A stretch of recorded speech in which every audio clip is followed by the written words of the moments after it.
जैवविविधतेने समृद्ध असलेल्या सिंधुदुर्ग जिल्ह्यातील आंबोलीतील सर्वच धबधबे आता प्रवाहित झालेत. मुख्य धबधब्यासह घाटमार्ग परिसरातील सर्वच धबधबे पूर्ण क्षमतेने प्रवाहित झालेत आणि त्यामुळे पहिल्याच वीकेंडला पर्यटकांची मोठी गर्दी झाली आहे. आंबोलीतील पांढऱ्या शुभ्र फेसाळणाऱ्या धबधब्यांवर भिजण्याची मजा सध्या हे पर्यटक घेत आहेत. आढावा घेतलेला आहे आमचे प्रतिनिधी सदाशिव लाड यांनी.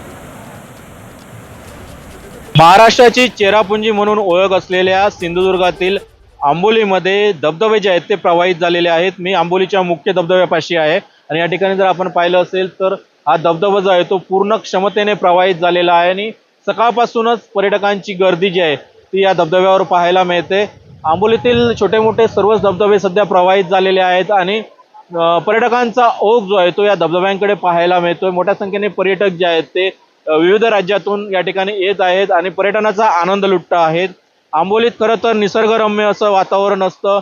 दाट डोकं, ऊन, पाऊस असा खेळ आंबोलीत पाहायला मिळतो. त्यामुळे आल्हाददायक वातावरणात पर्यटनाचा आनंद घेण्यासाठी मोठ्या संख्येने पर्यटक जे आहेत ते सध्या आंबोलीच्या दिशेने येऊ लागलेले आहेत. कॅमेरा पर्सन परेशसह सदाशिव लाड, एबीपी माझा, आंबोली, सिंधुदुर्ग. एबीपी माझा, उघडा डोळे बघा नीट.